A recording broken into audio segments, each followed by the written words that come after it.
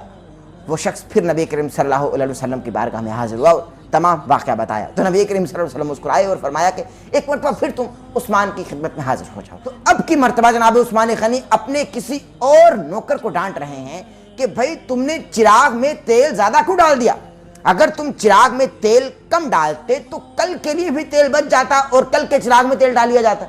وہ شخص انتہائی حیران ہوا کہ بھائی جو تیل اور نمک کے لیے اپنے ملازموں کو اپنے نوکروں کو ڈانٹ رہا ہے وہ میری مالی امداد کیا کرے گا؟ پھر نبی کریم صلی اللہ علیہ وسلم کی خدمت میں حاضر ہوئے اور نبی کریم صلی اللہ علیہ وسلم مسکرائے اور پھر سے بھیجا کہ جاؤ اور اب کی بار تم بتلاؤ کہ آقا کائنات صلی اللہ علیہ وآلہ وسلم نے بھیجا ہے. وہ شخص حاضر ہوا اور جناب عثمان غنی تعجب سے پوچھا کہ تم تیسری بار تشریف لائے ہو، ماجرا کیا ہے؟ تو وہ شخص عرض کرنے لگا کہ اے عثمان غنی رضی اللہ تعالیٰ عنہ، مجھے آقا کائنات صلی اللہ علیہ وآلہ وسلم نے بھیجا ہے چونکہ میری بیٹی کی شادی ہے اور انہوں نے مجھ کو آپ کے پاس بھیج دیا کہ آپ میری کوئی مالی امداد کریں. تو جناب عثمان غنی رضی اللہ تعالیٰ عنہ فرمانے لگے کہ یہ تمام خزانہ اور یہ تمام مال و زر پڑا ہے، تمام دروازے تمہارے لیے کھلے ہیں، جس دروازے سے چاہو داخل ہو کر جتنا مال چاہیے، جتنا خزانہ چاہیے، جتنے پیسے تم کو چاہیے تم وہ پیسے لے جاؤ اور اپنی ضرورت پوری کرو. وہ شخص انتہائی حیران ہوا کہ تیل کے لیے ڈانٹنے والا عثمان، نمک کے لیے ڈانٹنے والا عثمان مجھے تمام مال و زر دینے کی بات کر رہا ہے، آخر ماجرا کیا ہے؟ تو عثمان غنی کی آنکھوں سے آنسو جاری تھے اور فرمانے لگے کہ اے بندے، یہ میری ذات کا معاملہ تھا. میں اپنی ذات پر جب سے ایمان لے آیا ہوں، جب سے آقا کریم صلی اللہ علیہ وآلہ وسلم کے ہاتھ پر بیعت کر لی ہے، تو میں اپنی ذات کے معاملے میں ایسا ہو گیا ہوں اور میں اپنے ذاتی مال کو اپنا ذاتی مال سمجھتا ہی نہیں ہوں. میں تو سارا مال نبی کریم صلی اللہ علیہ وسلم اور اللہ تبارک و تعالیٰ کی بارگاہ میں لٹا دینا چاہتا ہوں اور پانی کی طرح بہا دینا چاہتا ہوں. تو یہ میرا ذاتی معاملہ تھا، یہ میری ذات کی بات تھی. تو اپنی ذات پر عثمان خرچ نہیں کرتا. جب اللہ اور اللہ کے رسول کا معاملہ آئے اور جب اللہ اور اللہ کے رسول کی بات آئے تو عثمان کا تن من دھن اللہ اور اس کے رسول کے نام پر قربان. تو یہ جناب عثمان غنی، کیونکہ 18 ذی الحجۃ الحرام ان کی شہادت کا دن ہے اور تاریخ کا انتہائی دردناک باب ہے. یہ کنز الاعمال میں حدیث آتی ہے کہ جب بلوائیوں نے جناب عثمان غنی کے گھر کا محاصرہ کر لیا اور ان پر گھیرا تنگ کر دیا تو آپ نے اہل مدینہ سے خطاب کرتے ہوئے 10 چیزیں فرمائیں. ان میں سے جو آخری بات فرمائی وہ انتہائی لاجواب اور انتہائی بڑی بات فرمائی آپ نے. آپ فرمانے لگے کہ میں عثمان وہ عثمان ہوں کہ جس نے جوانی کی عمر میں نبی کریم صلی اللہ علیہ وآلہ وسلم کے ہاتھ میں اپنا دایاں ہاتھ بیعت کے لیے دے دیا تھا اور اس وقت سے لے کر آج تک، یعنی جوانی کے بعد سے لے کر آج بڑھاپے کی اس عمر تک، چونکہ اب وہ 82 سال کے ہیں، بڑھاپے کی اس عمر تک میں نے اپنا دایاں ہاتھ اپنی شرمگاہ کو مس نہیں کیا. میں نے اپنے دائیں ہاتھ سے اپنی شرمگاہ کو مس نہیں کیا. کیا عشق ہے، کس قدر عشق کی بات ہے، کتنی بڑی بات ہے کہ جوانی کے ایام سے لے کر جن ایام میں میں نے نبی کریم صلی اللہ علیہ وسلم کے ہاتھ میں اپنا دایاں ہاتھ بیعت کے لیے دیا اور میں مسلمان ہوا اور اس وقت میری جوانی کے ایام تھے، اس وقت کے بعد سے میں نے اپنے دائیں ہاتھ سے اپنی شرمگاہ کو مس نہیں کیا. ناظرین محترم، یہ بہت عشق کی بات ہے، یہ عثمان غنی ہی کر سکتے ہیں. آج کے بہت سارے فلسفرز، بہت سارے ملا اور بہت سارے اسلامی اسکالرز جو خود کو نام نہاد اسلامی اسکالرز بنے بیٹھے ہیں، وہ کہیں گے بھائی ایسا کیسے ہو سکتا ہے، ایسا کیسے ممکن ہے، ہاؤ از دس پاسبل، کہ بھائی طہارت کے معاملات ہوتے ہیں، ظاہر ہے، اور بہت سارے معاملات ہوتے ہیں کہ بھائی انسان کا ہاتھ لگ جاتا ہے، شرمگاہ کی طرف چلا جاتا ہے، مگر یہاں چونکہ یہ ادب کا ایک دامن ہاتھ سے کیسے چھوڑ سکتے ہیں، اور ظاہر ہے کہ ادب اور لحاظ بھی کوئی چیز ہوتی ہے، لیکن ادب اور لحاظ بعد میں، پہلے عثمان کا عشق، ادب اور لحاظ بات کی بات ہے، پہلے عثمان غنی کا عشق، پہلے عثمان غنی ذو النورین کا عشق، پھر ادب اور لحاظ کی بات کی جائے گی. اور کس طرح سے بلوائیوں نے ان کے گھر کا محاصرہ کر لیا اور ان پر گھیرا تنگ کر دیا. اب صحیح بخاری اور جامع ترمذی کی حدیث آپ کے گوش گزار کرتا چلوں. میں سمجھتا ہوں کہ اس سے بڑی حدیث نبی کریم صلی اللہ علیہ وآلہ وسلم کی جناب عثمان غنی کے حق میں، اور جو کریڈٹ جناب عثمان غنی کو اس حدیث میں نبی کریم صلی اللہ علیہ وآلہ وسلم نے دے دیا، میں سمجھتا ہوں کہ یہ بہت بڑا کریڈٹ ہے۔ جناب عثمان غنی کی شان میں اس سے بڑی حدیث کوئی ہے ہی نہیں۔ جامع ترمذی اور صحیح بخاری کے یہ الفاظ ہیں کہ جب آقا علیہ السلام نے حدیبیہ میں جناب عثمان غنی رضی اللہ تعالیٰ عنہ کو اپنا سفیر اور نمائندہ بنا کر مکہ میں بھیجا، مذاکرات ہوئے۔ جب عثمان غنی رضی اللہ تعالیٰ عنہ مکہ پہنچ گئے، اسی دوران جب وہ مکہ پہنچے اسی دوران نبی کریم صلی اللہ علیہ وآلہ وسلم نے 1500 صحابہ کرام رضوان اللہ تعالیٰ علیہم اجمعین سے بیعت لی۔ اس وقت سب صحابہ موجود تھے سوائے جناب عثمان کے، چونکہ وہ مکہ میں نبی کریم صلی اللہ علیہ وسلم نے بھیج دیا تھا ان کو۔ آقا علیہ السلام نے سب سے بیعت لے لی۔ حضرت انس رضی اللہ تعالیٰ عنہ فرماتے ہیں کہ نبی کریم صلی اللہ علیہ وآلہ وسلم نے جناب عثمان غنی رضی اللہ تعالیٰ عنہ کو، یعنی اللہ کے رسول نے جناب عثمان غنی رضی اللہ تعالیٰ عنہ کو اپنا رسول بنا کر مکہ میں بھیج دیا۔ یعنی حضرت انس فرماتے ہیں کہ جناب عثمان غنی رضی اللہ تعالیٰ عنہ اللہ کے رسول بن کر مکہ میں گئے ہوئے تھے جب ہم تمام ہی نے نبی کریم صلی اللہ علیہ وسلم کی بیعت کی۔ اور اب بخاری کے الفاظ ناظرین محترم آپ کو بتاتا چلوں کہ نبی کریم صلی اللہ علیہ وآلہ وسلم نے فرمایا کہ تم سب لوگوں نے میرے ہاتھ پر اپنے ہاتھ سے بیعت کی، اب ہمارے بیچ میں عثمان موجود نہیں ہے۔ تو 1500 صحابہ کرام نے دیکھا کہ نبی کریم صلی اللہ علیہ وآلہ وسلم نے فرمایا کہ عثمان اس وقت اللہ اور اس کے رسول کا کام کرنے میں مصروف ہے اور وہ یہاں موجود نہیں ہے، اور تم سب نے اپنے ہاتھ سے میرے ہاتھ پر بیعت کی۔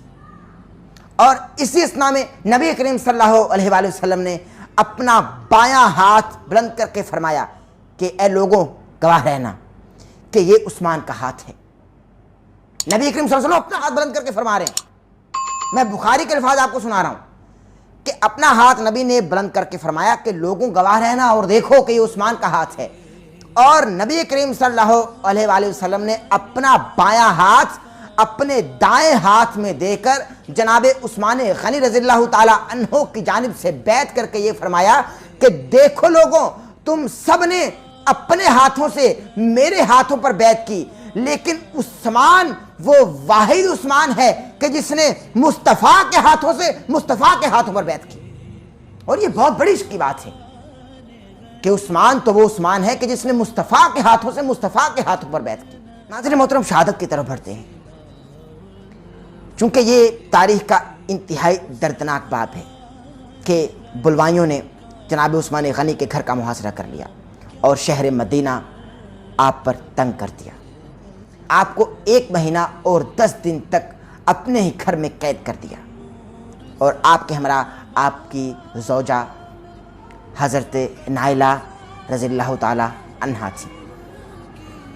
اور آپ پر 40 دن تک کھانا پینا بند کر دیا گیا اور انتہائی ظلم و ستم کیا گیا۔ آپ کے گھر کے باہر جناب حسن رضی اللہ تعالیٰ عنہ، جناب حسین رضی اللہ تعالیٰ عنہ اور جناب عبداللہ ابن زبیر رضی اللہ تعالیٰ عنہ موجود تھے۔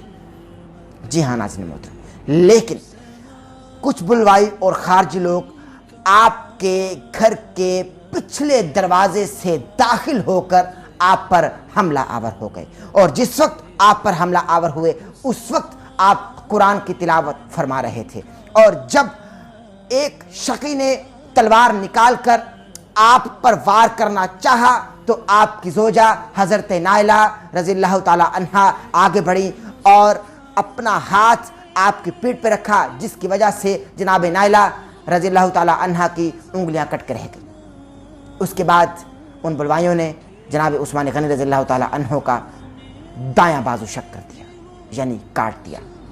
جس پر جناب عثمان غنی رضی اللہ تعالیٰ عنہ نے افسوس کا اظہار کیا اور کہا کہ بدبخت، تم نے وہ ہاتھ کاٹ دیا سے میں وحی کی کتابت کیا کرتا تھا۔ پھر اس کے بعد یکے بعد دیگرے آپ پر 9 وار کیے گئے اور آپ کو شہید کر دیا گیا۔ شہادت ہوتے ہی آپ کا خون اس آیت پر گرا کہ فَسَيَكْفِيكَهُمُ اللَّهُ وَهُوَ السَّمِيعُ الْعَلِيمُ، قرآن کی تلاوت کرتے ہوئے آپ کا لہو، آپ کا خون قرآن کی انہی آیات پر گرا۔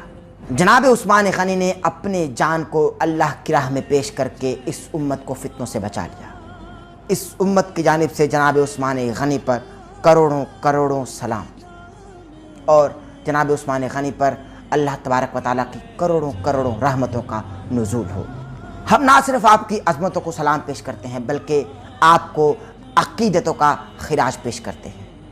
ناظرین محترم، عثمان غنی وہ عثمان غنی ہے کہ جن کے بارے میں نبی کریم صلی اللہ علیہ وآلہ وسلم کا انتہائی سخت حکم ہے کہ نبی کریم صلی اللہ علیہ وسلم کی بارگاہ میں ایک جنازہ لایا گیا صحابہ کی جانب سے، تو نبی کریم صلی اللہ علیہ وسلم سے عرض کی کہ یا رسول اللہ اس شخص کا جنازہ پڑھا دیجیے، تو نبی کریم صلی اللہ علیہ وسلم نے وہ جنازہ پڑھانے سے انکار کر دیا۔ صحابہ نے تعجب کا اظہار کیا کہ یا رسول اللہ آپ نے آج تک، آپ تو رحمت اللہ عالمین ہیں، آپ نے آج تک کسی کے بارے میں اس قدر سخت حکم نہیں دیا اور آپ نے کسی کا جنازہ پڑھانے سے انکار نہیں کیا۔ تو نبی کریم صلی اللہ علیہ وآلہ وسلم نے فرمایا کہ اس کے دل میں میرے یار میرے عثمان کے لیے بغض تھا، اس کے دل میں میرے عثمان کے لیے نفرت تھی، اور جس کے دل میں عثمان کے لیے نفرت ہوگی میں اس سے منہ پھیر لوں گا۔ سوچتے ہیں کہ ہم اور آپ اس وقت کہاں کھڑے ہیں، ہمارے اور آپ کے عقیدے کن کے ہاتھوں میں ہیں، ہمارے اور آپ کے عقیدے کی رسیاں کون کھینچ رہا ہے؟ پہچانیے، خود کو ٹٹولیے،